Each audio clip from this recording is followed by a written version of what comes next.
É um prazer estar conversando com você, cara. Valeu mesmo por estar dando essa oportunidade aí para a página. Legal, bacana. E como eu disse, assim, vai ser um bate-papo rápido. A gente só quer saber algumas coisinhas, saber um pouco mais sobre dublagem, um pouco mais Beleza. sobre Naruto Shippuden também, né? Que é o que tá mais chamando a atenção da galera. A gente tem mesmo que falar sobre esse assunto? Sim, sim, cara. Sim, Não, De beleza. preferência. de preferência, sim. Sem problemas. Tranquilo? Tranquilo. Tranquilo, então. É, deixa eu ver aqui. Eu vou direto para a primeira pergunta, só que vamos dar uma pausa para você dar uma resposta legal. Não vamos ir direto nas perguntas secas e resposta, pergunta seca e resposta, beleza? Tá bom. Então, cara, quando você foi escalado no Naruto clássico para dublar ele, o Neji, você achava que teria tanta repercussão assim? Não, na verdade eu não conhecia a série ainda. Eu Uhum, estava saindo de um momento em que eu já não acompanhava mais os animes por questão de tempo, eu já estava trabalhando bastante, eu estudava.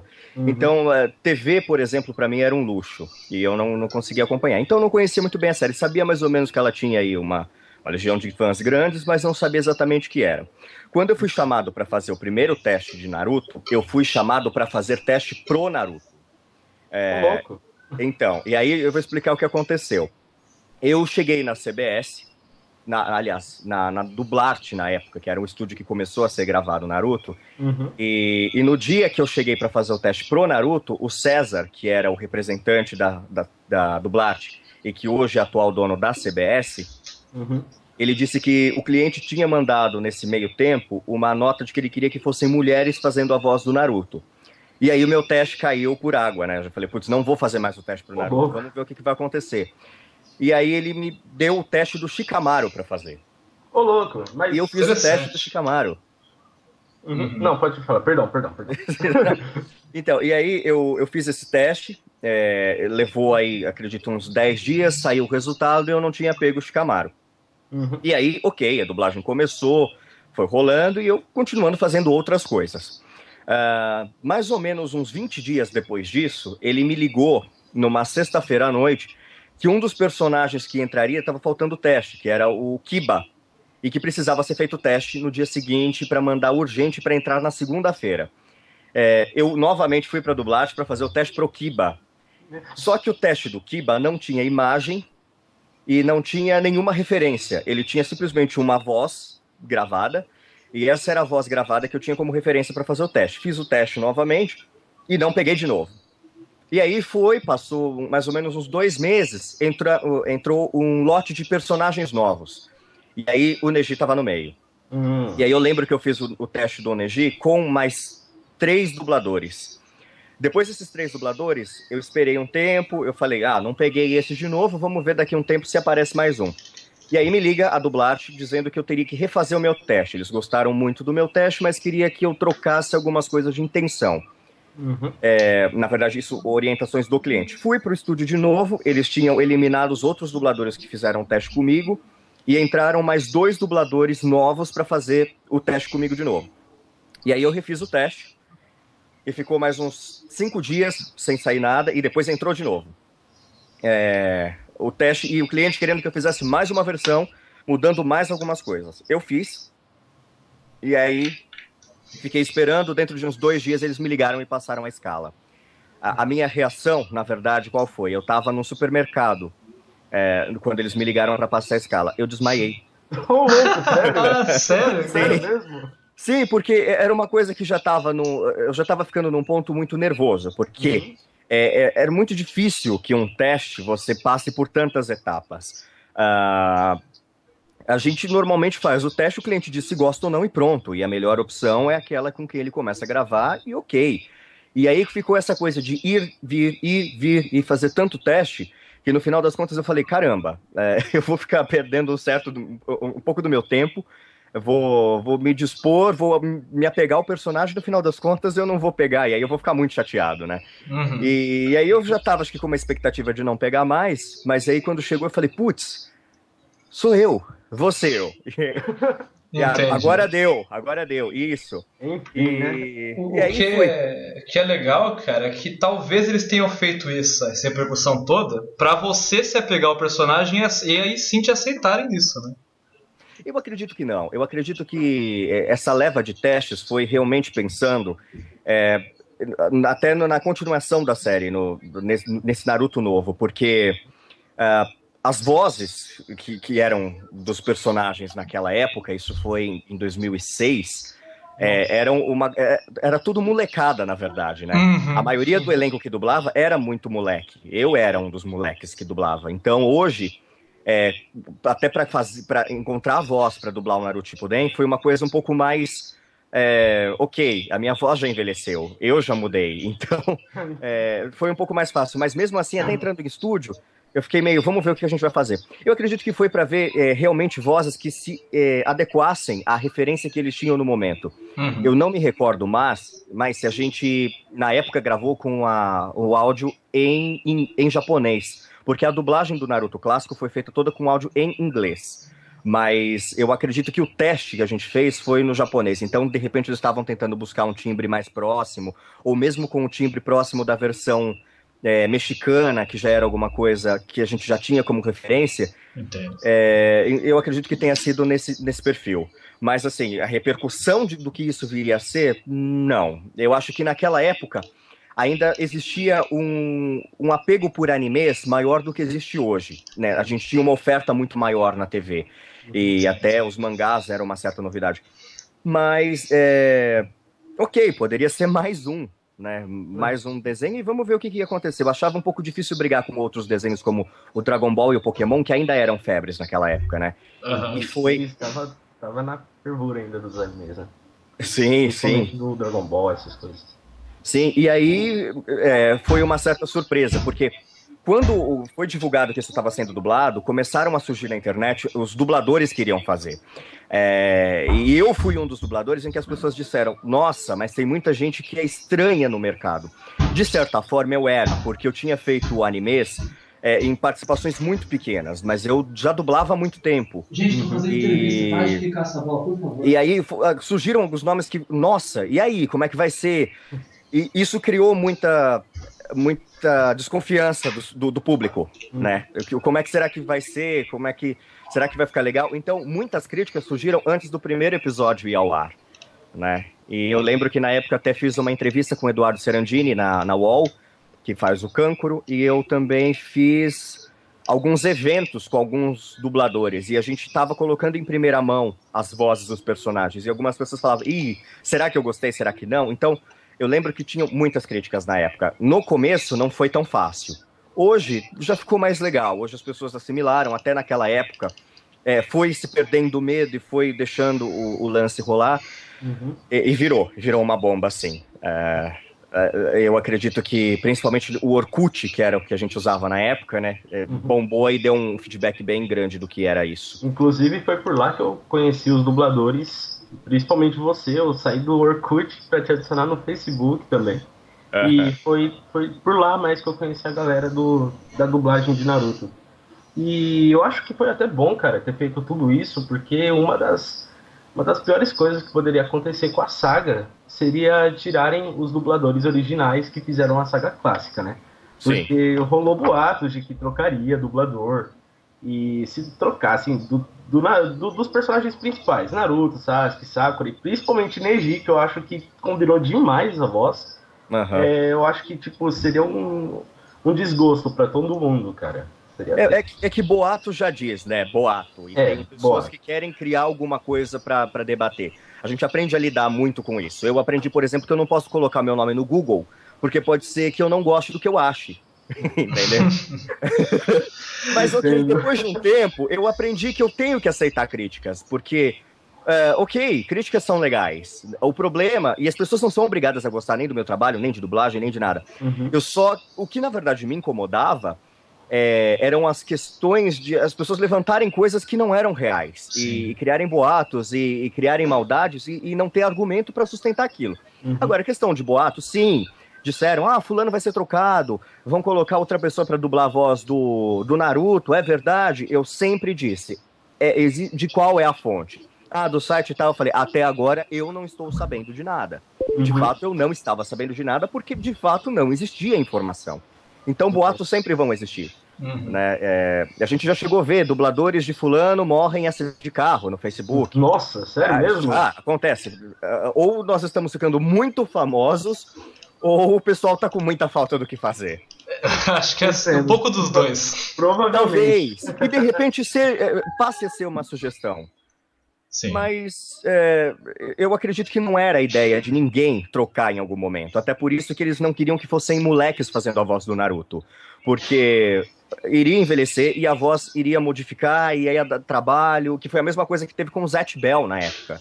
Nossa. E ok, e assim, a Úrsula ela continua fazendo um trabalho excepcional, teve um ganho de peso para construir uma nova voz para o personagem, mas em todos os outros lugares, a dubladora do Naruto é a mesma pessoa, por que aqui iria trocar? Exatamente, era essa a mesma dúvida que eu tinha, né? Boato. Por boato. E você chegou a comentar aí de Zatch Bell. O Zatch Bell parou a dublagem no meio do anime, certo? Ou continuaram a dublagem e não passou pela TV? Ou você não tem essa... Eu acredito que não terminou. Na verdade, eu não fiz Zatch Bell. Ah, sim, entendi. Eu lembro que... É porque, assim, Zatch Bell, Bleach e Naruto eram dublados no mesmo estúdio. E na época eu gravava outras séries ao mesmo tempo, que eram Normal Demais e o Zoe 101. Então, a gente via algumas coisas. Quando veio o teste pro Zatch Bell, eu me lembro que eu não tinha feito numa leva que o pessoal fez. E eu cheguei para fazer o teste pro Zatch Bell no dia em que o material teria que ser levado pro cliente. Só que eu não fiz o teste pro Zatch Bell, até por questão dessa coisa de a voz vai mudar e tal. Eu lembro que na época eu fiz o teste pro Parco Folgore. E isso é um cara meio italianão. Que fala eu acho todo que um sotaque pra cima, né? E eu falo um pouco de italiano e tal, então até brinquei um pouquinho lá. Só que o meu teste não deu tempo de ser enviado, porque já tinha sido mandado tudo, já estava em questão de aprovação, e ok, não tem problema. Eu acredito que a dublagem do Zatch Bell foi feita aquela leva que foi exibida, e ela ficou pra vir e não veio. Foi esse mesmo esquema do Bleach e do Naruto. De repente, qualquer hora aparece. Pode ser que semana que vem alguém avise que chegue. Mas então, Michel, eu fiquei sabendo que Bleach já tá em dublagem de novo, né? Sim, Bleach entrou junto com o Naruto no estúdio. Ah, sério? Não, sim. Legal, cara. As duas séries entraram na mesma semana pra serem dirigidas, né? Que eu também não faço. Bleach eu não tive nenhuma participação. Fiz teste também. Não lembro exatamente o nome do personagem, mas também não peguei. E até fiz numa situação um pouco complicada, porque foi na transição entre a Dublarte e a CBS, e eles locaram um estúdio no qual eu não trabalho, eu não queria fazer o teste e tal, e fui, mas não me apeguei à série. Talvez não tenha feito um teste legal e não peguei. Entendo. Eu acho que você já chegou a responder isso pra gente, mas só pra deixar a pergunta assim na chamada. Quando você foi dublar ele pela primeira vez, você sentiu alguma dificuldade pra achar a voz pro personagem ou você teve facilidade com a dublagem dele? Na versão clássica ou na versão nova? Então, na versão nova. Não. Na verdade, eu digo que, assim, não tive uma dificuldade de achar. Eu tinha que testar pra ver realmente o que é que eu ia querer fazer. Porque antigamente eu tinha a voz mais nova. Então, como a minha voz envelheceu e ela meio que calejou, e eu tenho a voz metálica, e o Neji, por ser mais profundo, ele tem uma coisa mais sombria, mais grave, eu tinha que ver uma faixa de conforto em que eu pudesse gritar, manter aquela voz e conseguir interpretar, para que não ficasse parecendo um locutor de 1,99 e que nem ficasse uma coisa muito micada. Então, na verdade, assim, não, eu acredito que eu levei alguns minutos, errei umas 2 vezes para tentar ver como foi, mas nada demais. Achei uma zona de conforto, a Jussara já tinha gravado a Tentem, e o Rock Lee já tinha sido gravado pelo Thiago Keplermeier, então eu fui mais ou menos o tanto que eles levantaram a voz e eu fui naquela onda. Então eu peguei uma coisa mais aqui e fui. Mas não, foi tranquilo, até porque eu já gravei alguns episódios depois daquilo, e falando mais, e aí eu acho que eu já achei uma zona de conforto tranquila para eu trabalhar, para eu não ter que me preocupar em achar a voz todas as escalas, porque eu já tenho que ver o texto, mudar, sincar, interpretar, então eu já vi qual era o tom e ok, da próxima vez a gente vai indo. Acho que foi isso, nada muito difícil, porque não tinha muito o que inventar. Né? Era envelhecer, ponto. Era só envelhecer a voz, só. Sim, sim. Entendi. E qual a sua opinião em relação ao Neji? O que você acha dele? Quais são as qualidades dele que você encontra em você? Eu acho que ele é muito temperamental, como eu sou, né? Hoje eu já mudei muita coisa, mas eu nunca fui de levar desaforo para casa. Já briguei com muita gente por questão de opinião.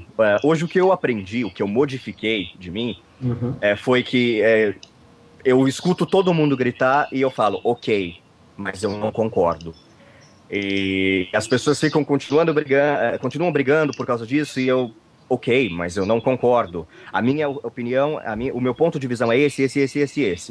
E eu acho que o Neji, na verdade, uma coisa que eu não gostava muito nele, mas que eu até o entendia, era essa coisa de não mudar o destino, de aceitar essa coisa de o que você é, você não muda.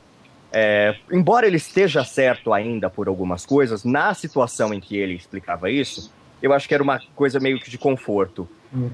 Mas eu gosto dele porque ele é muito inteligente, ele é muito dedicado, ele consegue ter um ritmo de liderança que é natural, não é uma coisa imposta. Ele não quer ser um líder, ele é um líder. Né? Eu acho que, sei lá, a gente tem um pouco a ver com isso também. Eu fui presidente de grêmio de escola, sei lá, eu fui diretor de teatro na época em que eu tinha grupo, quando eu era mais novo, super jovem. Né? Eu consigo hoje dirigir dublagem e ter uma postura como diretor, estar trabalhando como diretor. Então eu acho que a gente tem uma coisa de firmeza, de ideais, de chegar naquilo e saber, enquanto todo mundo está gritando, por mais que você esteja gritando por dentro, a gente evita, né? A gente faz de conta que está tudo bem e ok, segura a situação.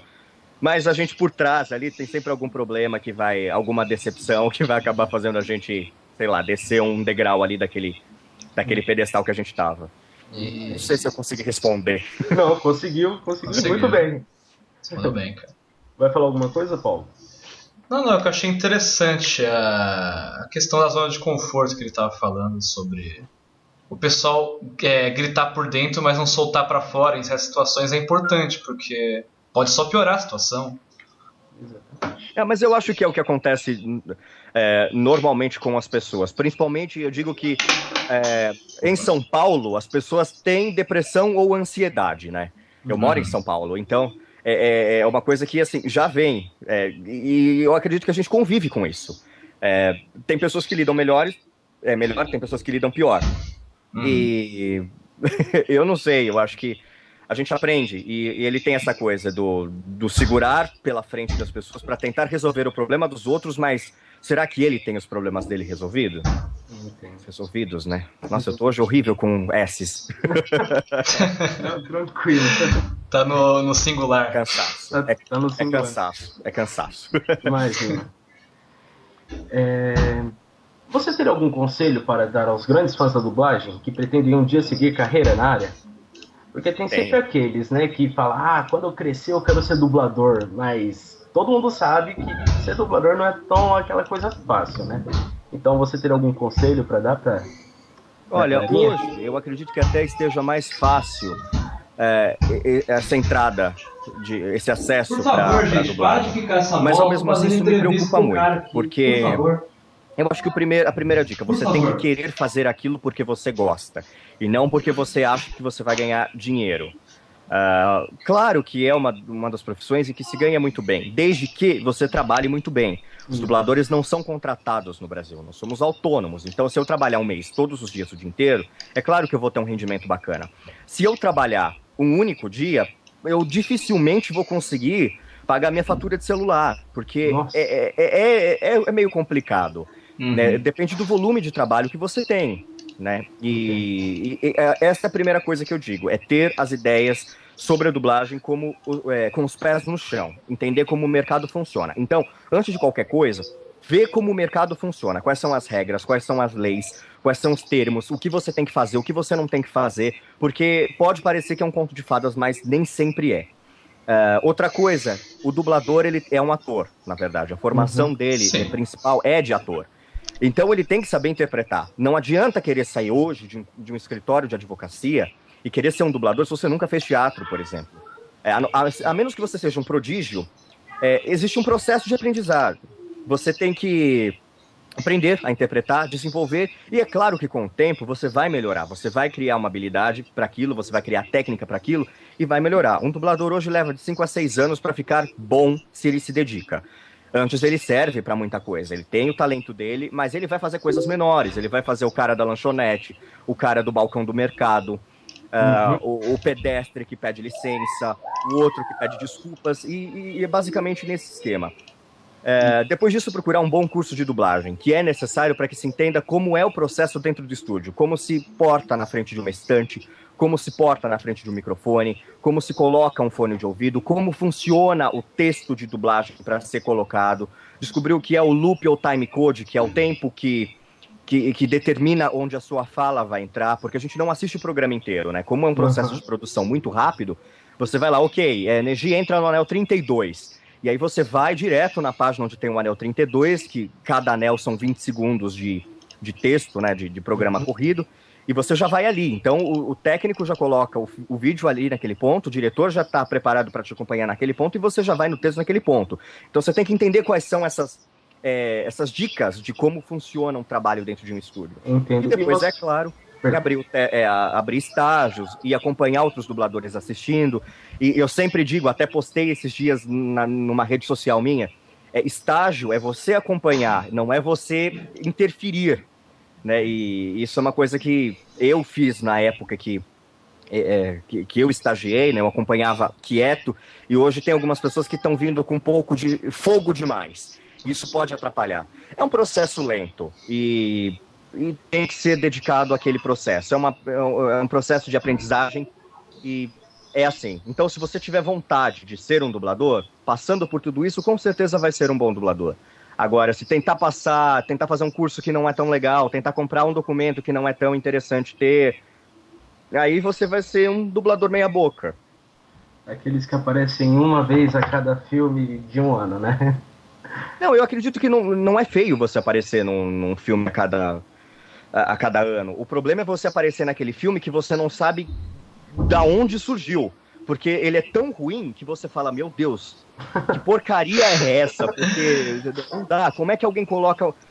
por exemplo, ou mesmo por questão de despreparo. Porque colocam um dublador que não está tão preparado para fazer um personagem muito grande e ele não segura. Porque tem que ter uma verdade naquilo que está acontecendo ali. E às vezes ele não desenvolveu ainda aquela verdade para aquele tipo de situação. Então fica um pouco complicado. Só que o cara acha que ele tem que protagonizar, porque ele já tem 2 meses de dublagem. E ele não segura. É muito engraçado. Eu comecei a protagonizar com 5 anos de dublagem. Ô, louco. Sim, mas ótimo, porque quando teve a minha oportunidade, eu já sabia dublar. Eu ia segurar. Uhum. E foi fundamental. Nesses 5 anos, eu dublei muita coisa eventual. E foi legal. Foi bacana. Entendi. Você tinha onde se estabelecer, né? Sim. Mas não foi fácil. Nesse período, por exemplo, eu não me sustentava de dublagem. Eu fiz muita coisa fora do bar. Mas hoje eu tenho o meu sustento digamos, por 90% da dublagem. E na maioria dos meses por 100% da dublagem. Porque eu tenho outros trabalhos eventuais. Mas foi um processo. Eu construí uma carreira. Né? Eu não estaria preparado para dublar, de repente, o próprio Neji se eu não tivesse feito essa escola de aprender a dublar o cara 1, o cara 2, dar um bom dia, um tchau, e isso a cada 15 dias. Mas ok, foi legal. Hoje valeu a pena. E em relação eu sei que essa pergunta não estava na lista, mas é uma pergunta fácil aqui. Em relação à faculdade de dublagem, ela é só para quem tem o curso de artes cênicas, né, teatro, ou é tipo para qualquer um que quiser falar, pô, eu quero ser dublador, aí chega lá e faz? Como que funciona lá? Bom, na verdade você diz a universidade de dublagem. É isso, universidade de dublagem, perdão. A universidade de dublagem é um estúdio escola, que é do Wendel Bezerra, da família Bezerra, né? Hoje quem fica à frente lá também muitas vezes é o Ulisses Bezerra. E, na verdade, eu acredito que lá eles tenham um curso livre que é para qualquer pessoa fazer, brincar de dublagem, né? Para você aprender, para você se enturmar, porque não impede. Alguns cursos pedem que você tenha o DRT, que é o registro no Ministério do Trabalho, que atesta que você é um ator. Até os 18 anos, você não precisa desse registro para dublar. A partir dos 18, ele é obrigatório. Então, para criança, por exemplo, não tem a necessidade. Eu vim tirar o meu DRT, por exemplo, depois de dublar. Eu já tinha, sei lá, acho que eu já tinha uns 5, 6 anos de dublagem quando eu tirei meu DRT. Mas eu também já era ator. Eu comecei a trabalhar como ator aos 8 anos de dublagem. Aos 8 anos de idade. E misturei tudo isso depois e tal, e tirei a minha capacitação, porque eu tinha todo esse material. Eu já era um ator que vivia desse mercado. Agora, para quem vai começar e vai fazer o curso, se não é o ator, aí ele pode fazer um curso livre, eu acredito que na Universidade de Dublagem tenha, que é um curso que vai te explicar, você vai aprender como dublar. Mas saindo de lá, você só pode dublar nos estúdios se você tiver esse registro. Ah, sim, entendi. Né? Porque aí você tem realmente que se enquadrar nessa qualificação de ator. É uma exigência, né? E aí realmente só é aberta para quem tem menos de 18 anos. Entendi. E já que a entrevista é sobre dublagem, focando em Naruto Shippuden, você poderia dizer em qual episódio a dublagem já está? Ou você não sabe ainda? Você não, tipo, quando você é escalado para dublar, você não sabe qual episódio é? Você só vai... Eu confesso que às vezes eu fico meio perdido. Mas a vantagem é que o Naruto pelo menos está vindo em ordem, porque tem alguns programas que não vêm em ordem. Eles vêm, por exemplo, episódio 1, episódio 15 e o último episódio da temporada para gravar no primeiro dia. Nossa. E aí depois vai vindo meio que intercalado. Então alguns erros até passam às vezes em algumas dublagens por questão disso, porque não é sequencial. No caso do Naruto não, ele é um processo sequencial. Eu vi, mais ou menos, que eu tinha gravado o episódio 10 na semana em que eu postei a foto de que eu estaria dublando. Sim. Eu dublei mais 5 episódios depois daquilo. Então, eu acredito que a gente deva gravar... Eu tenho mais uma escala essa semana. Deve estar entre o episódio 15 e 20 do Naruto Shippuden. Tá bem recente ainda, né? Tá bem recente. São 2 semanas de dublagem, né? Até tá num ritmo bem eufórico, mas... ao mesmo tempo tranquilo, porque eu tenho ido uma vez por semana, normalmente às quartas-feiras, gravar e gravo 5 episódios por dia. Então, mas eu acredito que esteja nisso, entre o 15º e 20º episódio. Entendo. E já que eu comentei sobre o trabalho, sobre a dublagem, do trabalho feito, você poderia dizer algum outro personagem que você já dublou e qual você mais gostou? Eu tenho o privilégio de dizer que as pessoas ultimamente têm confiado bastante no meu trabalho e eu tenho pego personagens muito diferentes para fazer. Então, por exemplo, principalmente com os trabalhos da Disney, eu tive uma expansão de trabalhos muito diferentes. E eu pude brincar muito com isso. E aí fica difícil de dizer um personagem especificamente preferido. Eu gosto muito de todos, e tem poucos de que eu não me senti tão confortável fazendo. Eu prefiro dizer assim do que dizer que eu não gostei. Sim, claro. Por exemplo, não, mas é bem isso mesmo. Por exemplo, tem um desenho que eu faço pra Disney que chama Planeta X, e que eu faço o Dan Zembrowski, que é o protagonista. E quando eu gravava esse desenho, eu ficava muito pé da vida, porque ele era muito difícil de fazer. Era muito texto para pouco tempo e muita diferença de interpretação. Porque ele falava tudo aqui, daqui a pouco ele jogava lá em cima, jogava aqui pra baixo e falava: Mandinha, minha linda, para com isso! É tudo tão legal. Olha só, pacote novo, Tron, vem ver o pacote novo aqui! E isso era uma mudança de interpretação que, prestar atenção na boca, no texto, na inflexão que ele tinha, na cara dele, me irritava. Mas eu gravei, fiz o trabalho inteiro. E depois... até quem dirigiu foi o Márcio Araújo. Ele até acho que sentia um pouco da minha atenção no estúdio. E depois disso pronto, quando eu vi no ar, eu falei: nossa, ficou legal, valeu a pena. Valeu. Quando me marcavam Planeta X, eu falava: pelo amor de Deus, não marca mais do que 2 horas pra eu gravar por dia, porque eu não consigo. Eu vou largar o personagem. Mas aí depois pronto, eu falei: puxa, que legal, que bom que fui eu. Entendeu? Porque tinha umas coisas que dava pra brincar bastante, né? Por exemplo, tem um outro desenho, o Randy Cunningham, que eu faço também pra Disney, que no começo... não, esse é meio louco, né? É do Ninja, Randy Cunningham. Ninja, né? E eu faço um bonequinho, Puxa, como é que é o nome dele? O Kirby. Não, o Kirby é do Max Steel. É o... Ih, fugiu. Não, tudo bem. Daqui a pouco aparece o nome dele. O Bucky. O Bucky. Uhum. E quando eu comecei a fazer eu descobri que ele tinha duas personalidades. Um demônio entrou no corpo dele. E aí, pra fazer, como ele é um nerd babaca, ele é bobo, ele fala tudo aqui! E pra mim, agora você imagina sustentar escalas muito grandes falando assim! É meio que um saco, porque você esgota a tua voz. E depois que eu descobri que ele tem o demônio, e que esse demônio faz uma transição enquanto ele se transforma em demônio, eu descobri que eu tinha que passar minha voz do agudo pro grave em 1 segundo. Como assim, rapaz? Como? Esses idiotas vão me pagar! Eles vão me pagar! Eles vão me pagar! Nossa! Então é outra daquelas Como, escalas rapaz? do não me passa mais do que 1 hora pra fazer.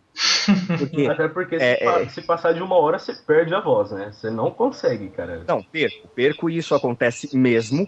E aí eu fico sem conseguir gravar o resto das outras coisas, né? Quando eu gravava, por exemplo, uma série chamada The Pacific, tinha muito grito. E Spartacus também tinha muito grito. Então eu sabia que o resto da minha semana ia ficar rouco por causa daquilo. E acontecia. Então eu tive que fazer acompanhamento com fono e tal, tomar uma porrada de remédios para tentar segurar minha voz. Mas como eu ganhei todos os personagens com extensões vocais diferentes, eu fiquei muito feliz, porque, por exemplo, em um momento na Disney eu tinha 3 protagonistas que eram 3 galãs completamente diferentes e que as pessoas não percebiam que era eu que fazia. E pra mim isso era muito gratificante. Né? Até que um dia eu vi, vocês perceberam que fulano e fulano tem o mesmo dublador? E as pessoas, não. E aí eu fiquei muito feliz. O Tony do Jesse, o Austin do Austin Alley e o Leon do Violeta, né? Uhum. Todos programas mais jovens, mas completamente diferentes, porque o Tony fala mais aqui, ele tem uma coisa mais boba, mas ao mesmo tempo mais alegre. O Leon, ele já fala tudo mais aqui, mas num tom galã. E o Austin fala mais leve, porque já não é a minha voz. Putz, cara. Mas É muito incrível, velho. Tipo, toda vez que eu assisto, eu notei de primeira que quem era o dublador, até porque lá mostra a listinha depois que acaba o episódio, né? sim, Mas, sim. poxa, toda vez que eu assisto o episódio eu falo, pô, conheço esse cara. Aí agora eu ouvi você fazendo a voz do personagem aqui, cara, não tem preço, velho. Não tem preço, velho. É muito bom.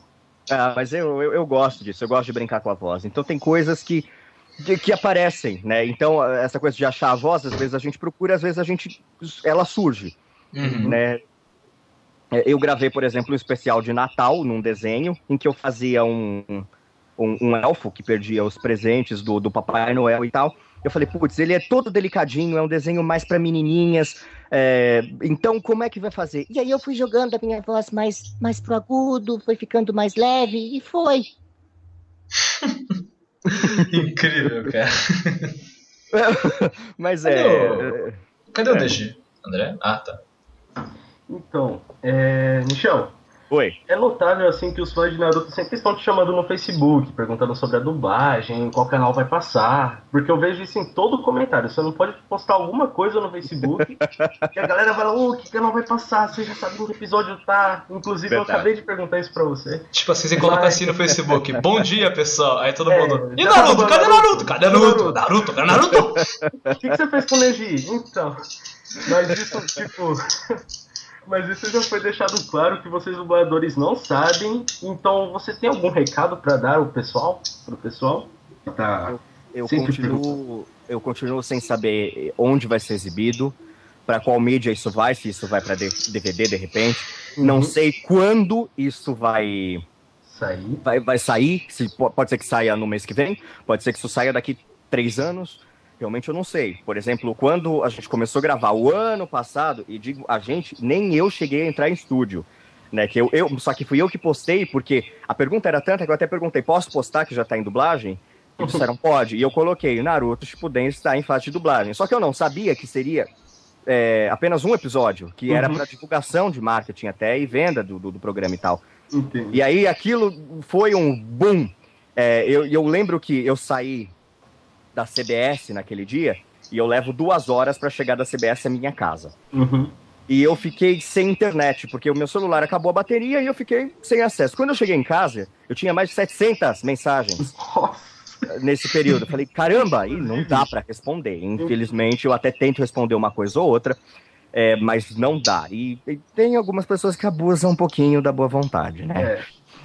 Inclusive, quando você soltou a notícia, né, de que estava em fase de dublagem, eu joguei no Google, né? Pô, ele falou, mas deve ter alguma outra notícia.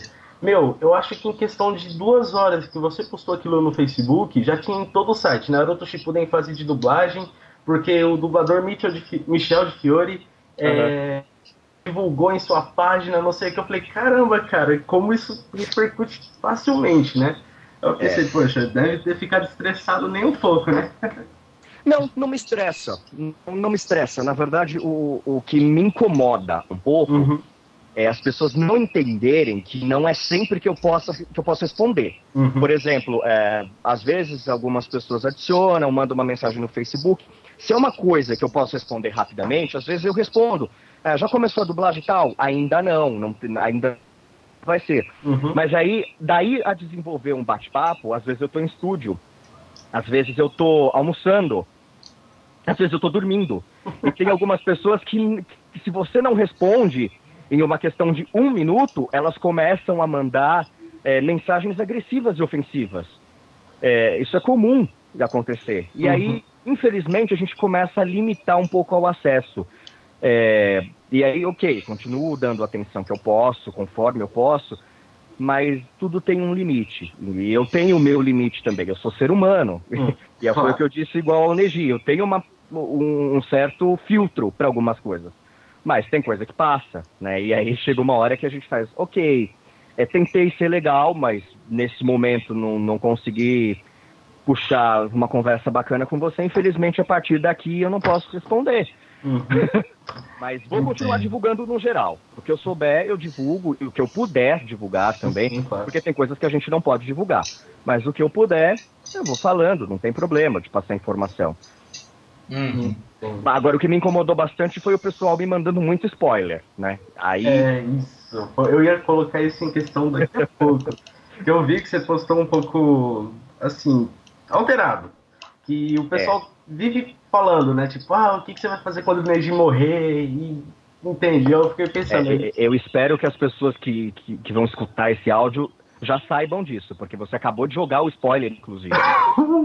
Não, mas você já sabia disso. Não, eu já sabia, mas as outras pessoas que não assistiram não sabem. Eu sei exatamente por questão dessa overdose de spoiler, porque se eu começar a dar spoiler para as pessoas vão ficar muito chateadas, porque tem muita série que nem estreou fora que eu já tô dublando. E aí, se eu começar a falar o que acontece, além de eu ser processado pela empresa, eu vou acabar com a graça de muita gente, porque eu posso contar o final. Né? E eu, por exemplo, tenho uma série que está sendo exibida que eu já sei o final porque eu já dublei. Mas eu acho que assim, é uma questão de bom senso. Não me incomoda, de fato, o spoiler. Porque eu vejo antes de todo mundo. E tem algumas coisas que eu até assisto que me me dão ideias do que eu posso melhorar na hora que eu estiver gravando. Mas o que me incomodou é que a forma como os spoilers estavam chegando, especificamente do Naruto essa semana, tava demais. E tinha gente postando ainda que não assistiu. Porque hoje em dia, assim, a gente tem um acesso muito fácil à internet. A gente tem um acesso muito melhor à TV a cabo, e tem os mangás e tal, que muita gente já leu antes de ele ser publicado em português. Mas tem uma quantidade de pessoas que, de fato, não têm acesso a esse tipo de informação. E eu acho que elas não precisam saber ainda o que acontece lá, para que elas cheguem, de repente, nessa situação específica, ou em outras, e falem, nossa... Eu não acredito que isso realmente aconteceu, porque todo mundo sabe agora o que vai acontecer com ele num determinado ponto. Eu já sei que a partir de um determinado ponto eu não vou gravar mais a série. Mas é por isso que eu pedi, por favor, não coloquem mais essas informações de spoiler. Mas não especificamente por isso, porque quem assistiu, legal. Eu mesmo não assisti, eu não sei como ele morre. Né? Aí falei o spoiler também. Mas... Então... não, mas eu já tinha falado primeiro, mas já foi, então tá tranquilo. Agora já foi. O culpado não é você. Mas eu continuo sem ver. Eu não posso dizer como acontece, em que momento acontece, com quem acontece. Porque quando eu vejo que alguém começa a detalhar demais as informações, eu falo, para. Deixa eu chegar lá, deixa eu sentir a emoção no momento e deixa eu chorar no estúdio, se for o caso. Que foi o que aconteceu quando eu gravei a conversa do Neji falando com o pai dele no consultório médico depois da luta com a Hinata. Nossa. Eu não conhecia aquela sequência e eu, de fato, me emocionei quando eu estava gravando. E isso, para mim, foi legal. Então, é engraçado porque a gente se sente até meio prepotente, né? Toda vez que eu assisto aquela cena, que eu tenho cortada no meu computador, porque eu não tenho a série inteira aqui, mas essa cena eu tenho cortada, me dá vontade de chorar. Porque eu fico sensibilizado com a conversa dele com o pai. E eu acho que, não sei se isso foi porque eu vi na época, ou porque eu fiquei assim na época que eu gravei, ou porque realmente me emocionou, porque porque eu fiz um trabalho legal. Não sei. Mas eu gosto dessa sequência, eu gosto desse trabalho que eu fiz ali. E não sei se ele tá bom, mas eu gosto. Tá ótimo. Pode continuar. Mas não sei, se eu dublasse hoje tudo aquilo de novo, eu melhoraria muita coisa. Eu acho que tinha muita coisa ali que eu poderia ter melhorado bastante. Como eu não posso, hoje eu tô tentando fazer isso com o Shippuden.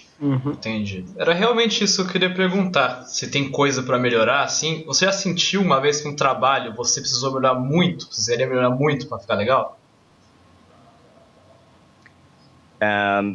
Durante o trabalho ou depois de assistir? Depois de assistir o seu resultado. Eu acho que 99% dos meus trabalhos eu poderia melhorar. Eu vejo por aí. Sim, porque por questão da rapidez e às vezes por questão da falta de informação, exatamente porque a gente não acompanha o episódio inteiro, tem alguma coisa que a gente de repente deixa passar. E você fala, putz, ali era uma piada, dava pra eu ter melhorado aquilo, era só eu ter jogado um pouco mais na ironia, puxa, aquilo ali eu poderia ter jogado a voz pra um outro campo, eu poderia ter feito uma coisa um pouco diferente. Então, eu sou muito crítico ao meu trabalho. E eu acho que 99% das coisas poderiam sim melhorar. E o que não quer dizer que elas estejam ruins, mas também já vi coisa minha ruim que eu não quero nem divulgar que eu fiz. Porque, mas assim, é muito relativo. De repente, pode ter sido culpa minha por eu, naquele dia, estar com dor de cabeça. Pode ter sido culpa minha por, naquele momento, eu ter que fazer um trabalho que a minha voz não estava adequada, eu estava rouco, eu não alcançava tom. De repente, eu não prestei atenção. De repente, eu não entendi a tradução. De repente a tradução veio muito ruim. De repente o diretor não soube me orientar como eu precisava. E isso acontece, mas tem aí, eu acredito que uns 2 filmes, pelo menos, que eu me lembro agora, assim, de relance, que eu nem falo que eu fiz. Quem assistir vai ver que sou eu, mas eu falo, não, deixa pra lá, eu tenho tanto trabalho legal para as pessoas acompanharem, esse melhor não. Não, hoje não, então deixa pra lá. E se a pessoa perguntar pra você? Eu fui atrás. Eu perco muita coisa, né? Na verdade, hoje, principalmente, que eu dublo muito documentário, é muito difícil de você assistir, porque eu pego muita coisa na internet pra ver mesmo, ou no Netflix. E eu não acho, né? E tem coisas, documentários até legais e tal, que a gente perde e não vê, mas pode ser que tenham ficado legais ou não. Agora, filme, série e essas coisas que a gente normalmente consegue em algum outro momento tornar a assistir, eu tento pegar e eu tento acompanhar. Eu vejo, tá falando ali legal, ali bacana, ali não, ok, beleza, o filme é bom. Ali legal, legal, outro filme bom. Esse aqui eu gostei, esse aqui eu fiquei feliz com o resultado, esse eu considero um filme muito bom. Ótimo, é muita prepotência. Agora esse aqui eu falo, meu Deus do céu, o que foi que eu fiz? E aí é o filme que fica debaixo do tapete. Mas foram filmes que, assim, todo mundo tá ruim no filme. Entendi. Entendo. Não que eu seja muito bom. Eu poderia sim estar ruim, mas é um filme que muita coisa me decepcionou além de mim. Entendo. Então, Michel, você acha que com a direção do Robson Kumodi, Naruto Shippuden vai seguir uma risca de tradução mais recente? Ou porque assim, afinal todos nós sabemos que o Robson Kumodi é um grande fã de Naruto, inclusive ele vivia postando no Facebook que ele tinha lido tal mangá, isso tudo. Aí é verdade. Aí eu fiquei pensando, poxa, se o Robson Kumodi agora é o diretor de Naruto Shippuden, vai ganhar uma versão mais rente ao original. Você acha que é realmente isso ou que vai continuar na mesma onda do clássico? Não. Eu acho que, sem sombra de dúvidas, o Robson vai fazer um trabalho bacana. Porque antes, quando a gente soube que o produto estaria entrando em estúdio, começaram a surgir, diretores, fulano vai dirigir. Eu cheguei a escutar um determinado nome que eu falei, se essa pessoa for dirigir, eu não faço mais a série. Eu vou largar. Mas por quê? Eu falei, porque eu não vou fazer uma série que tem todo um respeito virar um circo. Primeiro que, pra mim, tem que se entender que um anime, ele é um desenho, sim, mas ele não é um desenho feito para criança. Tem animes que sim, mas tem animes que não. E o caso do Naruto, ele não é um desenho, um anime, para ser colocado numa faixa de censura como ele é determinado aqui, né? Assim como muitos outros trabalhos. Então não é para deixar ele bobo. Mas, assim, ao mesmo tempo, a gente tem uma restrição do próprio cliente, que é o dono do produto e que decide o que ele quer ou não, de termos, nomes e o que pode e o que não pode ser dito. E a gente tem também um segmento artístico para ser realizado. O Robson conhece a série, de ponta a ponta. O Robson conhece os personagens porque ele fez a série, né, na etapa clássica. O Robson se dá bem com o elenco inteiro. Ele é um cara excepcional, ele é um cara bacana. Eu gosto muito do Robson. A gente trabalhou na mesma casa, dirigindo. E ele é um cara que, além de tudo isso, ele é muito, a energia dele é muito boa, ele é muito pra cima. E ele tem um cuidado. Quando a gente começou a pegar essas novas traduções, por exemplo, ele falou, olha, esse golpe, como é que você falava na primeira temporada? Eu falei, olha, na primeira temporada eu falei assim, assim, assim. Ele, tá, mas esse aqui não é o mesmo. Eu falei, então beleza. Então esse a gente vai mudar. Agora, esse que você já falou, você mantém dessa forma, porque já foi assimilada e tal. A gente, não, ok, beleza. Então é um diretor que te passa muita informação dentro do estúdio. Então não tem como você errar alguma coisa. Claro que pode passar algum errinho, mas a margem de risco é muito pequena. Porque aí você vê o trabalho, você escuta o que os outros colegas já fizeram, porque a gente grava separado. Mas algum que já gravou, que de repente está aberto no fone de ouvido que a gente vai escutando, você fala, caramba, o trabalho tá legal pra... Pode falar palavrão? Pode, claro. O trabalho tá legal pra caralho. E aí você vê e fala, putz, aí dá vontade de você fazer. Né? Então eu sei que quando eu tenho escala com o Robson, não é aquela escala que eu faço, eu vou ter que ir lá gravar agora, eu queria ir pra casa dormir. E não, eu acho que o Robson foi um ganho absurdo, entendeu? Pra se fazer Naruto. Eu acho que hoje, dificilmente eu pensaria no nome mais preparado pra dirigir do que ele. Entendo. E você comentou que, em relação ao nome do poder, né, da skill que o Neji usa, que o Robson chegou a comentar com você, eu tenho um poder do Neji que eu sempre gostei, assim, de ver ele fazendo, que em inglês se chama Sky Palms. Você sabe qual é o nome que veio pro Brasil, o nome desse poder? Gentle Fist Sky Palms. Você poderia divulgar? Será que eu posso divulgar? Divulga, pelo amor de Deus. Poxa, cara, eu apelava demais com Sky Palms em todo jogo de Naruto, cara. Eu acredito, se eu não estiver comendo bola, que foi exatamente este que a gente estava readaptando, porque foi um golpe que entrou agora no Shippuden, né? Não é o da questão dos trigramas dos golpes, né? Se eu não me engano, se eu não estiver falando besteira e se eu não for processado durante essa semana... Não, se for um problema pra você, tudo bem, não divulgar, beleza? Não, eu acho que isso não teria problema. Se eu não me engano, ficou palma aérea. Palma aérea. Aí, nossa, velho, que bom. Eu acho que ficou palma aérea mesmo. O único que veio errado, que na verdade a gente de fato voltou pro anterior, foi o punho suave, que agora pediram para fazer como punho gentil. Não faça isso não. Não, então, eu já falei, não, fica muito estranho, não soa legal. E depois veio como punho leve, então a gente, como já falava punho suave, continuou como punho suave mesmo. E assim, de repente eu posso estar errado, mas no meu ponto de vista, eu acho que é o que fica melhor. Sim, e o 64 golpes e tal, continuou como golpe e não como palmas. Ótimo também. Até porque era o que a gente já fazia, pra não brigar muito e acabar virando o Sailor Moon, né? Que tinha cada episódio um poder diferente. Mas foi isso. Então aí a gente já tá meio que definido, já anotando, porque qualquer problema, ok, vai na cola. Porque assim, eu vou... só gravar ele. Então, eu sei mais ou menos quais são os golpes dele, mas dependendo do tempo, poxa, tem uns 4 anos que eu não gravo mais o Neji, né? A gente vai esquecendo um pouco, né, daquele branco, mas, ok, depois você pensa um pouquinho, vem. Mas no caso do próprio Robson, como é muito personagem, putz, como é que era mesmo? Então a gente já vai meio que colocando na lista pra, de repente, se o Lee tiver que falar, o Neji usou o golpe tal. O Thiago não tem obrigação de saber o meu golpe, né? Mas aí, ok, vamos lá na lista, vamos dar uma conferidinha. Mas eu acredito que ficou isso mesmo, acho que Palma Aérea. Palma Aérea, muito legal.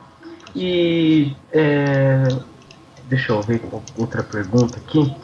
Eu sei que você já comentou sobre isso, mas só para encher a entrevista, claro. Saindo um pouco das perguntas só em relação a Naruto, você poderia falar um pouco mais sobre si, quando começou a falar quando começou a fazer dublagens e quais cursos fez para chegar até onde está hoje em dia.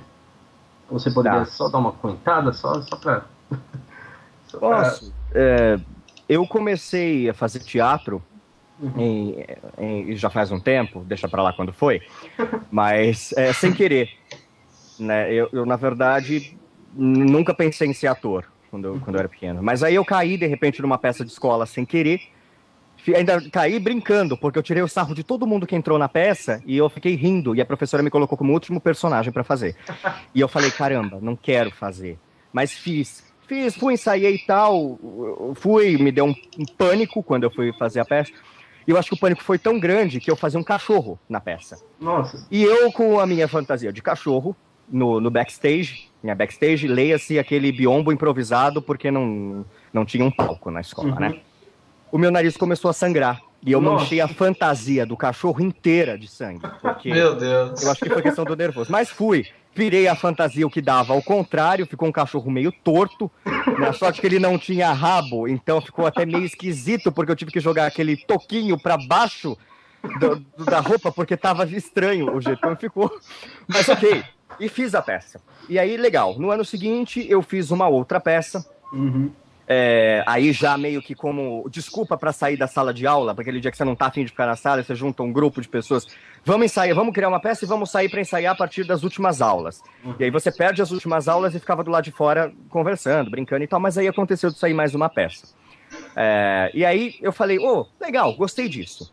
E aí eu comecei a fazer alguns trabalhos publicitários, coisa muito curta, muito pequena, e aí eu comecei a fazer teatro de fato. E eu comecei a estudar, comecei a entrar em cursos eventuais, entrei no curso da escola de fato, do grupo de teatro, aí eu comecei a pegar, eu tinha muito tempo naquela época, comecei a fazer tudo que eu podia. E fazia. E aí eu fui fazendo, depois eu falei, poxa, na época até tinha Pokémon que tava em alta, né? Sim. E aí eu comecei a comprar a revista do Pokémon, que eu já não lembro mais o nome dela, mas eu ainda tenho todas em casa guardadas, e eu colecionava. E aí eu vi que começou a aparecer alguns dubladores e tal, eu falei, fulano é o dublador do Ash, fulano é o dublador do Brock, a dubladora da Jessie e tal. E aí, beleza. Aí eu comecei a reconhecer a voz desse pessoal na TV, depois eu comecei a ver outros animes. Aí foi mais ou menos a época que começou a passar Sailor Moon de novo também. Eu falei, eu assistia junto com Cavaleiros, deixa eu ver como é que tá. Mudaram todas as vozes. Eu falei, caramba, não era essa a voz que eles tinham.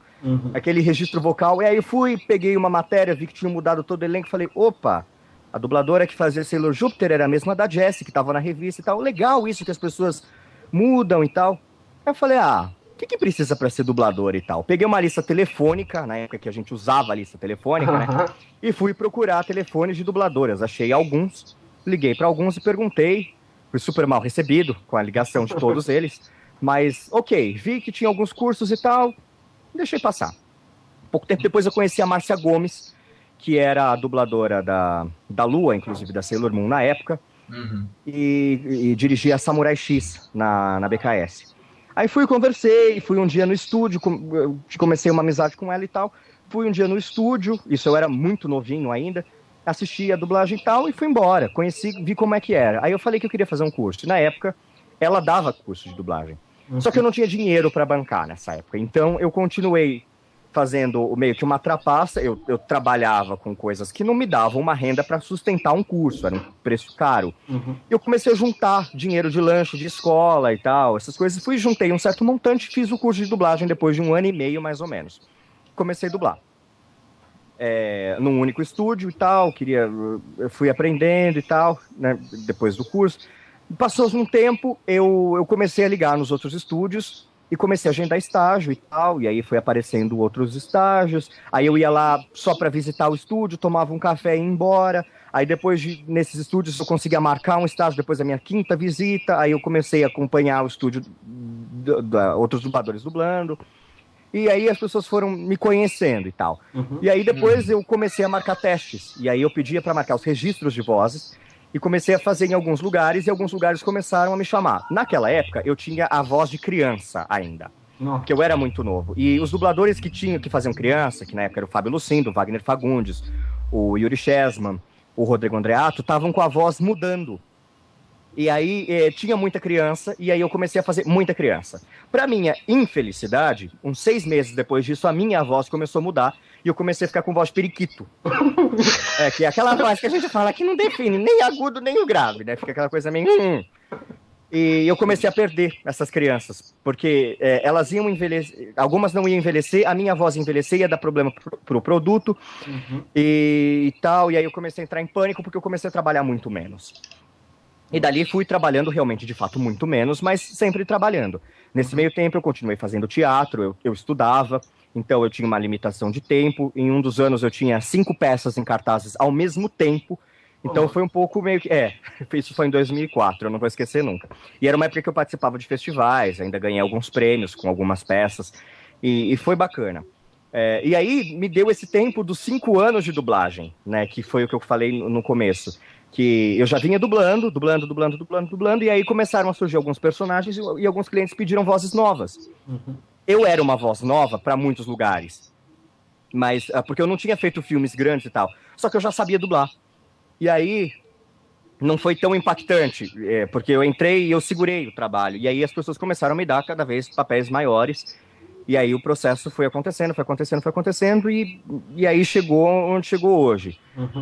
O meu trabalho foi esse. Em teatro eu comecei a reduzir a minha carga. Minha última peça, por exemplo, foi em 2011. De lá para cá eu não consegui mais tempo nem para ensaiar, então eu jamais conseguiria segurar um trabalho no teatro.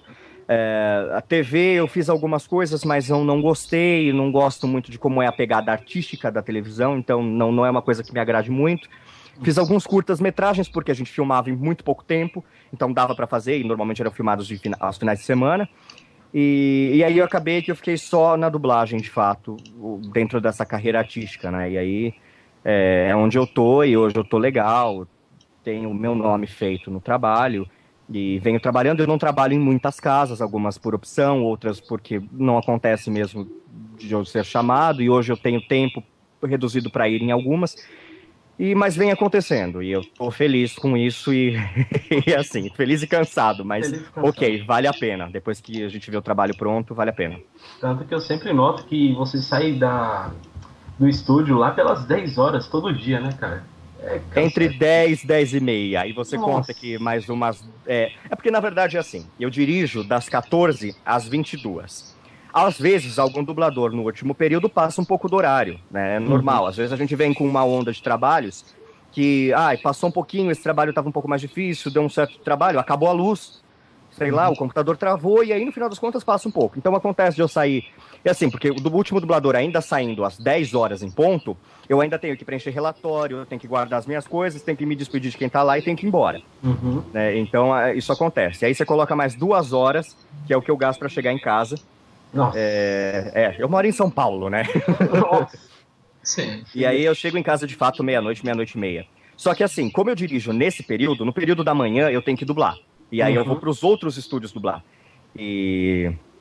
Então tem dia que eu acordo às 5 horas da manhã para conseguir entrar no estúdio às 8 para dar conta de gravar o que eu tenho de fixo e o que dá para eu encaixar nesse meio tempo, para eu conseguir entrar para dirigir às 14. Né? Nossa, e aí... e às vezes isso não dá tempo, porque além dos meus horários tem a urgência. Então, por exemplo, tem um projeto que entrou para ser entregue no dia 15 do mês que vem, que precisam de 40 episódios dublados, de um produto que tem um monte de dublador, e essa segunda-feira já tem que entregar, por exemplo, 5 episódios prontos. O produto entrou no estúdio na sexta. Então ontem, por exemplo, eu gravei o dia inteiro, né? Eu fui dirigir de manhã, aí eu inverti o horário, e à tarde eu gravei a tarde inteira, porque eu não tenho horário. E aí, vamos matar. E o que der pra fazer, a gente vai. Mas como já é coisa que eu já conheço e tal, já sei mais ou menos como é o esquema, deu pra fazer numa boa.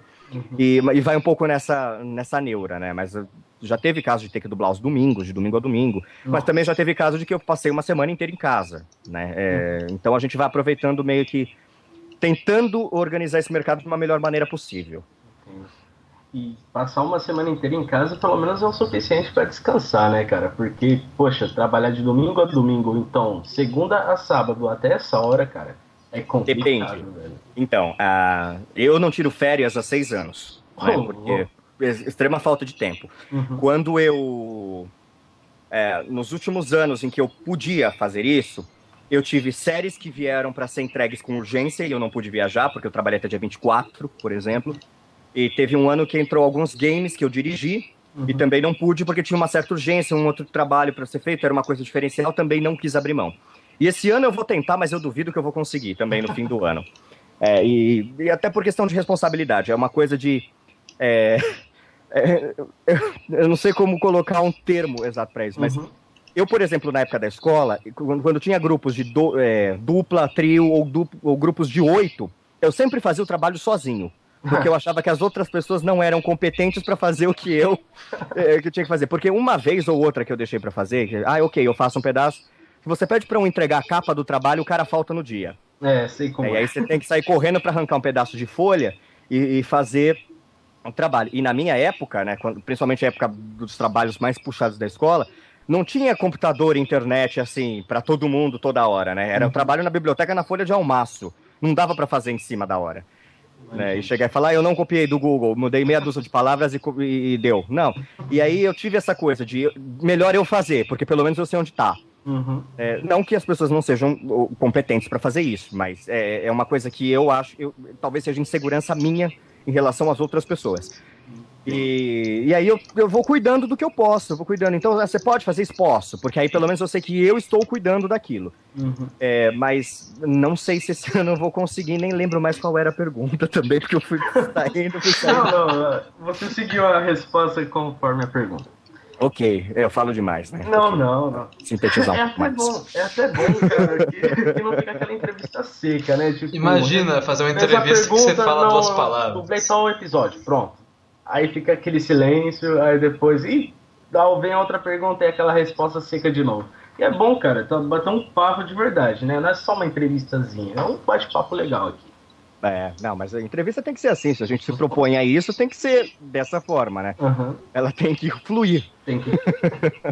Até para fazer evento também, às vezes tem lugar que fala, tem um roteiro e tal, eu pego a folha e falo, tá, pode deixar comigo, vamos fazer. Porque, de fato, eu acho que não tem que ser assim. A gente tem que chegar perto de onde, tanto de quem convidou, tanto com quem vai ouvir, assistir, estar lá, né? Então, por exemplo, quando eu vou fazer evento, muitas vezes eu faço do meio do público. Eu desço, porque vem alguém, por exemplo, falando, a minha amiga que tá ali atrás, que pediu para perguntar uma coisa, eu já falo, quem é a sua amiga? Aí a pessoa já aponta, a pessoa fala, então, eu só vou responder se você vier até aqui agora e fizer a pergunta aqui, na minha frente, senão eu não vou responder. Aí, eu não vou, não, deixa quieto, eu levanto e vou até lá. Eu falo, então vamos lá.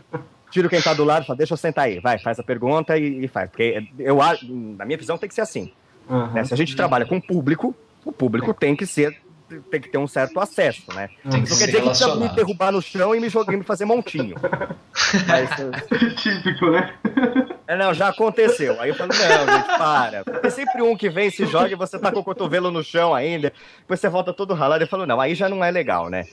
Mas vamos criar um certo limite, mas até aí, posso tirar uma foto com você? Pode, não tem problema, né? E não precisa tirar aquela foto com cara de pôster da Disney, né? Que a pessoa coloca a cara no buraco e a gente sai com a mesma cara em todas as fotos, né? Vamos ver qual é a proposta da pessoa pra tirar foto. Então vamos tirar igual. Eu não sei, eu gosto disso. Eu gosto dessa coisa dinâmica, né? E o público pra mim tem que ser dinâmico. Exatamente. Bom, Michel, a entrevista já durou mais até do que eu já tinha falado pra você. Eu tinha falado que ia durar uns 15 minutinhos. Já Problema de vocês. Era o que vocês estavam correndo. Foi 1h10, perdão se eu acabei atrapalhando. Mas, cara, pra finalizar essa entrevista com chave de ouro mesmo, eu gostaria que você mostrasse pra nós como estava a voz do Neji. Falasse algum poderzinho dele aí, o arte do punho suave. Você poderia fazer isso pra gente? Você sabe que é um pouco complicado puxar essas coisas quando as pessoas pedem? Porque... Não, finja que você está lá no estúdio dublando o personagem agora. O que eu posso dizer é que eu vou tentar, porque eu não sei se vai sair de fato como é. Porque quando as pessoas falam, faz a voz de não sei quem, não sai. Não sai. E eu acho que isso é pra maioria dos dubladores, né? Mas não sai. Porque aí você faz, ela é assim, não sai. Mas não sei, vou tentar. Lembrando que é Arte do Punho Suave, 8 trigramas, 64 golpes. Tá, Beleza? Vou tentar. Vocês querem a voz hoje, né?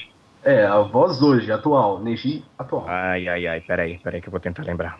Tem que jogar no meu profundo aqui, tô equalizando. Joga no seu Google interior. Eu tenho que jogar aqui, porque é pra equalizar. A voz é um pouco mais aqui, né? Tá. Então seria assim. Estilo punho suave. 8 trigramas, 64 golpes! Aê! Caramba, saiu, cara. Saiu bem. Velho. Saiu? Muito bom. 64. Eu acho que é até um pouquinho mais grave, hein? Mas Não, 64. 64. Arte do punho suave. 8 trigramas, 64 golpes! Muito. É mais aqui. É mais no peito, né? É mais aqui. Cara, é mais aqui. É legal, cara, saber que o Neji agora vai ter essa voz mais adulta, porque, tipo, no clássico a gente tá acostumado com aquela voz mais dele adolescentezinho, né? Agora ele é um cara adulto e é legal, cara, ver o trabalho que vocês estão fazendo em relação ao Shippuden. É exatamente o que estávamos esperando. Sempre colocamos fé que vocês fariam esse bom trabalho. E, cara, realmente, vocês estão mandando muito bem. Legal. Mas os dubladores, na maioria, brigam bastante para fazer um bom trabalho. E a gente sabe o peso dos trabalhos, o que eles representam para as pessoas. Então, até por isso que eu falei, se essa pessoa for dirigir, eu não vou fazer mais. Porque eu sei que é uma pessoa que ia me limitar, por exemplo, em fazer algumas coisas e que eu não ia conseguir fazer o que eu já sei que deveria ser feito. E a pessoa também não iria entender por que eu queria fazer daquela forma e ia sair de um jeito qualquer. Eu falei, não, né? Então eu tento ver. Peguei um teste, alguma coisa, puxa, como é que é, qual é o público, como se assimila, vou tentar chegar perto para ver o que as pessoas achariam, vou tentar pegar algumas dicas para fazer isso. E no caso do Naruto, isso era óbvio, né? Então, não tinha muito do que fugir. Ou se fazia um bom trabalho, ou se faz um bom trabalho, ou não. Né? E graças a Deus está saindo um trabalho bem bacana. Pelo menos isso, assim, questão de cuidado, eu posso dizer que ele está sendo bem cuidado. E eu acredito que vocês vão gostar do resultado final. Entendo. Então é isso. Galera, essa foi a entrevista com o Michel de Fiore. Muito obrigado, Michel, por ter tirado esse tempo para falar com a gente. Eu que agradeço o convite. Obrigadão mesmo, cara. Só que da próxima vez a gente faz em temporada, tá? Porque eu vou falar mais. Beleza. Ok. Sem problema. Estamos aí pra fazer a entrevista, seria ótimo. Tá, e eu não vou ouvir essa entrevista em nenhum outro momento, ok? Ué, por quê? Eu não ouço. Primeiro porque eu detesto a minha voz. Como assim, cara? Não gosto. E é uma coisa meio comum, mas eu não gosto. E eu gosto da minha voz dublada em algumas coisas e da minha voz cantada. Eu conversando, pelo amor de Deus. Eu não ouço nem os meus áudios de WhatsApp. Louco. Então, eu não vou assim, né? Deixa eu ouvir pra ver ficou. Não, deixa quieto, vou ouvir não. Oi? Deixa eu ouvir pra ver ficou o áudio aqui. Não, você assim, chega no WhatsApp, fala com a pessoa, aí você fala assim, deixa eu ver como é que ficou, sabe, pra não passar bobo. Não vou ouvir não, deixa quieto. Não. Eu vejo o que aquilo proporciona, mas ouvir, eu sei o que eu falei, eu sei o que eu escutei, não preciso ouvir de novo. Sim. Entendo. Mas obrigado pelo convite, foi bem bacana, foi legal. Eu que agradeço. É legal a oportunidade que a gente tem de poder explicar para as pessoas um pouco do que acontece, né? E assim, a gente nem falou nisso, mas ninguém da dublagem vai censurar nada de imagem, ok? Uma coisa todo mundo pergunta, né? Tipo, por que vocês censuram o sangue? Por que vocês censuram isso, aquilo? Mas não. Ou não é os dubladores que censuram, né? Não. Basicamente se entende assim, a gente tem uma imagem para dublar e ok, a partir dali o que sai do estúdio é o áudio. A imagem de quem vai sincar aonde, vai colocar na boca de quem ali, não é mais no estúdio de dublagem. A função da dublagem é simplesmente transformar os diálogos em português, né? Ou italiano, ou espanhol, dependendo do que a gente vai fazendo por aí, né? Entendo. E eu acho que o mais responsável por ter censurado o anime, principalmente Naruto, foi o SBT na época que foi, né? Porque eu lembro que você tinha comentado comigo, não, a gente dublou certinho. Aí quando chegou no SBT, tava todos aqueles cortes. Eu falei, poxa, que maldade de ter feito isso, cara. Principalmente com Naruto. A gente dubla a versão uncut, né? Que é a versão bruta mesmo do produto. Porque assim, você dublando a versão bruta, você consegue reduzir. Você dublar a versão reduzida, você não consegue estender, no caso, se ela tiver... você consegue cortar, né, de um produto que está inteiro. Agora, se você fez da versão cortada, se aparece um programa inteiro em algum momento, você não consegue emendar alguma coisa ali. Então, é basicamente isso. A gente está dublando a versão, inclusive agora, sem corte. Né? Essa versão não é cortada e a versão que foi da série clássica também não. Eu cansei de ver sangue rolando ali, né? Eu vi o jutsu do Kakashi no Naruto nos primeiros episódios e tal. Mas aí depende de quem vai exibir o produto. E quem vai exibir tem todo o livre-arbítrio de escolher como ele quer. Né? Assim como eu tenho o direito de não escutar a minha voz, as pessoas têm o direito de falar, ok, eu quero exibir deste jeito. Eu quero reduzir o produto de 20 minutos para 10. E ainda porque eu quero, porque para mim é mais interessante colocar outra pessoa. Ok, a gente pode não concordar, mas a gente tem que aceitar. Né? Porque se a gente não pode fazer alguma coisa que melhore aquilo, ok, valeu. Agora, se a gente pode, por exemplo, o que acontece de pegar a versão, de repente, sem estar censurada e mixar com áudio, mesmo que ilegal, vamos dizer assim, mas assim, não comercialmente, digo, isso para individualmente. Ok, a gente faz o que pode para tentar aproveitar aquilo, né? Sim. E acho que é isso. Mas então é isso. Valeu por tudo, Michel. Valeu, cara. Valeu. Ou como diz o jargãozinho que eu faço junto com o Robson no Austin Alley, né? Valeu! O Robson é quem mesmo no Austin Alley? O 10. O 10, isso. Nossa, cara. Muito legal, velho. O pior é que vocês tipo, têm uma voz que combinam mesmo como melhores amigos ali na série, cara. Sério, eu acho que harmoniza também. Até eu já dublava aquele ator antes do Robson, né? O Kaylan Ward. Você dublava o Kaylan? Dublava. O último trabalho que eu fiz dele foi no Tower Prep. Né? Nos primeiros episódios de Tower Prep, porque depois ele saiu e ainda acabei pegando outro personagem na mesma série, que foi o Odin, que é o Jeremy... fugiu o nome dele. Jeremy Jerkins, que até tem um videozinho na minha página ali, que é o cara dos águias e tal, e ele eu gostei bastante de fazer também. Mas quando o Robson pegou, eu acho que o Kaylan é a voz do Robson. Ele faz muito melhor que eu. E ele pega todas as sacadas irônicas que ele faz, então ficou legal. Mas eu acho que... aquela loucura do Kaylan, né? Ficou, e ele pega aquela coisa de falar, assim, né?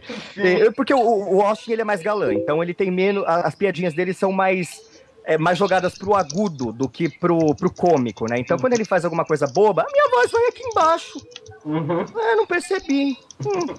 Né, ele tem uma coisa assim, né? Quando ele assusta que o grito dele é completamente agudo, nem vou gritar porque vai estourar no microfone. Pior que eu já notei. Aquele gritinho agudo. Muito isso, é um gritinho de menina mesmo, né? Mas é legal, porque no final que você vê, esse é um dos trabalhos que você vê o resultado pronto, é muito legal. E aí, assim, se você não tem uma boa associação ali, você não percebe, por exemplo, que quando tem um diálogo entre o Austin e a Trish, que é o Neji e a Hinata conversando. Exatamente. E a Luciana Baroli, que dubla... ele dublou a Tayuya e Naruto também. Nossa, cara, tipo, é legal ver todos os dubladores assim juntos, cara. Sim. Mas aí você vê quando a coisa tá um pouco diferente quando o diálogo acontece. Né? Entre dois dubladores em trabalhos diferentes, né? Mas sim, eu já fiz outros trabalhos com outros trabalhos com a Luciana também, que já foge um pouco da zona de conforto. Até porque o Austin é de uma faixa de conforto que não é a minha voz que eu uso habitualmente, né? Ele já é jogado mais pra uma coisa mais adolescente, já é uma pegada mais leve. Então, que talvez eu tenha me ferrado quando eu criei essa voz pra ele, né? Mas... É isso. É a pegada mais adolescente ali. A pegada adolescente, mas a proposta era sim. E também tem aquele outro desenho que você dubla, né, pra Cartoon Network, que eu cheguei a ver um vídeo que você postou no Facebook, que o personagem fala rápido pra caramba, cara. É o Vulcan. Não. É um leãozinho, sabe? Opa. Michel caiu. Caiu. Ele caiu. Não é do Legend of Tima, uma coisa assim? É, o Legend of Tima, ele que dublou... como é o nome daquele O leão, eu personagem? esqueci o nome. É o Vulcan... Ah, cara, não sei. Não é Lavel? Laval. Level, sei lá, coisa assim. É Laval. Meus irmãos assistem. Você viu que eu me certifiquei de pensar em nome que lembrasse vulcão, né? Tipo, Laval, vulcão. Mas é esse personagem mesmo. Bom, o Michel caiu. Eu acho que demorou um pouquinho pra voltar, galera. Então, é isso, cara. Consegui fazer a entrevista com o Michel como prometido. Obrigadão, pessoal, que esteve assistindo aí a entrevista. E é isso. Obrigadão, galera. Falou. Falou.